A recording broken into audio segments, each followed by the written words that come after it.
Star Trek Beyond soars with $5.5 m. Ice Age Collision Course hits $850K. Horror film Lights Out turns on $1.8m. Box office previews. Updated 7:52 a.m. Star Trek Beyond took in $5.5m last night in previews for Paramount, besting the $2m that its come. Star Trek Into Darkness grabbed in May of 2013 when it opened on a Wednesday before it ended its 4 days with a total of $70.1m.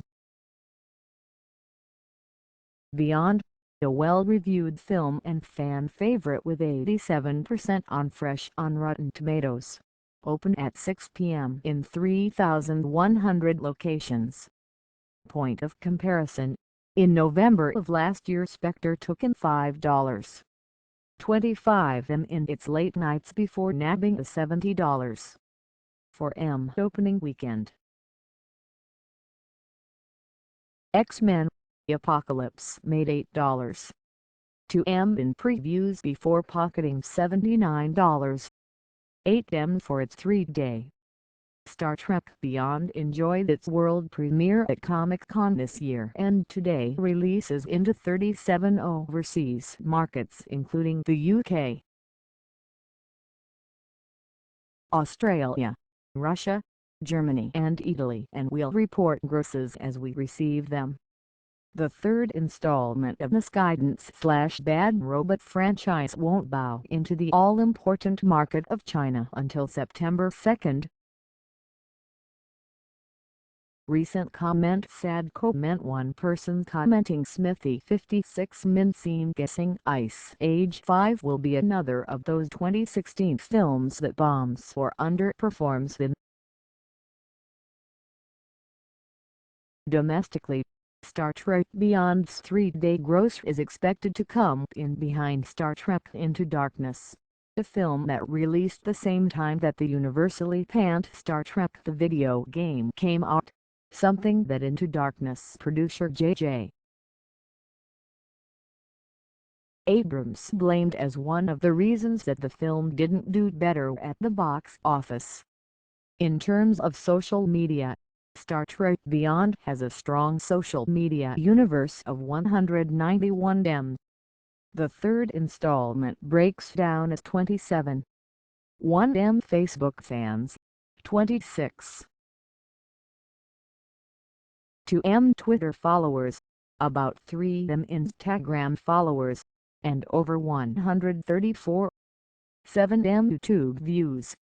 According to Relish Mix, the film is benefiting from YouTube views from earlier installments in the series.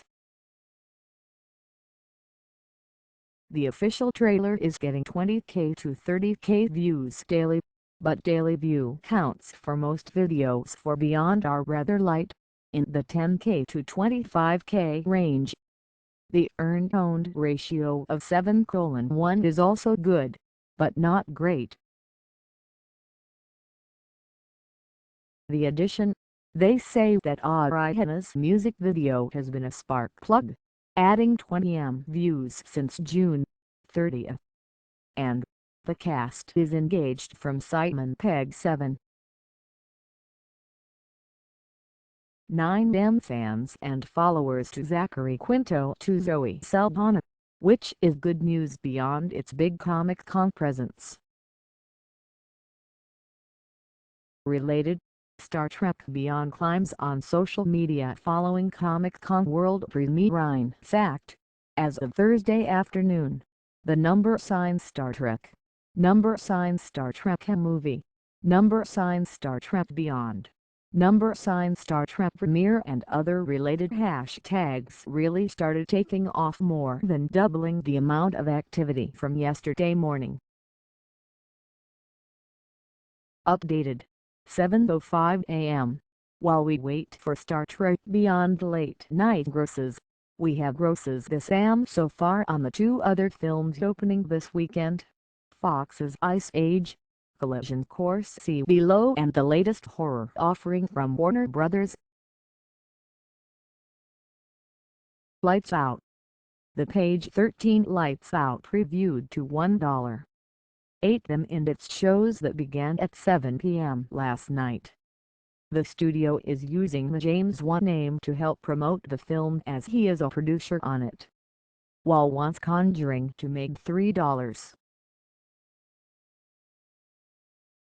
for M in previews in 2,700 theaters and went on to gross $40 for M in its 3-day. Of course that was a well-known brand. Warner Brothers also handled it. It's not the best comp. More comparable is The Shallow's $1.325 and Insidious, which took in $1.05 in previews and then went on to gross $16.08 and $13.02 in their opening weekends, respectively.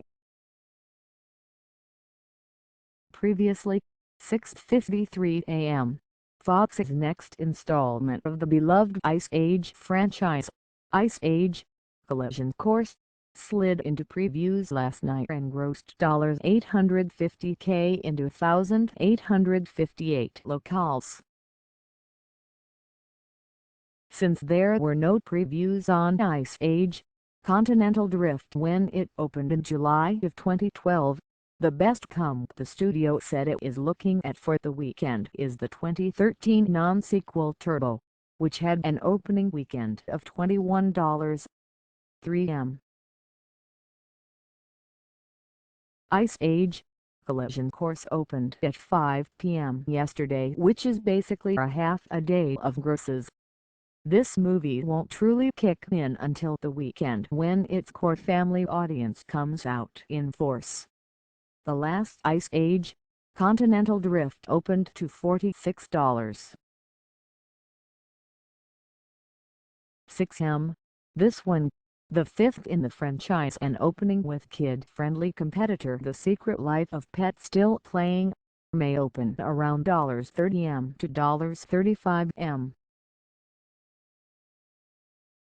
The younger skewing Ice Age: Collision Course has already opened overseas in most major markets, but gets its South Korean bow this weekend.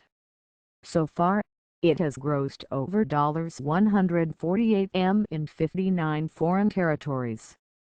China doesn't come until August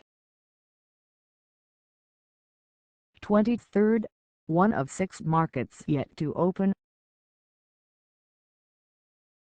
It's a Simon Pegg weekend, as he not only was one of the writers of Star Trek Beyond, the Thursday night preview grosses of which we are waiting on from Paramount, but also voicing the character of Buck in Ice Age: Collision Course. Not a mention of the animated film, as he is solely concentrated on Star Trek on social media. Meanwhile, Ice Age: Collision Course has a strong social media universe of 560M, which is composed of 105.6M Facebook fans, 70.5M Twitter followers, more than 52M Instagram followers and 332M YouTube views. Relish Mix notes that any SMU over $500 million is solid.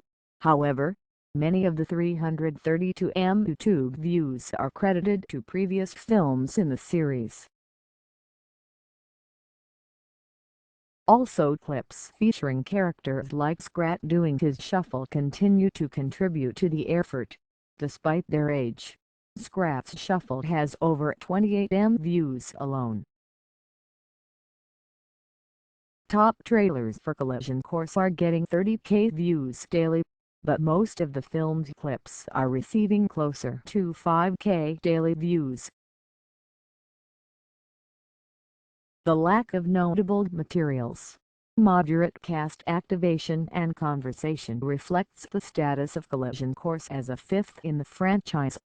But, gotta give kudos to Jennifer Lopez, who lends her voice to the character Shura. Lopez was featured in the last Ice Age: continental drift as well, and while she has a lot going on between Vegas and her TV projects, she is still posting images of herself on the red carpet for this latest Ice Age installment, like a social pro, delighting her 130M+ fans and followers. Others, not so much, if at all. This fifth in a franchise rolls into the nation's theaters with a major promotional push behind it, which is impressive.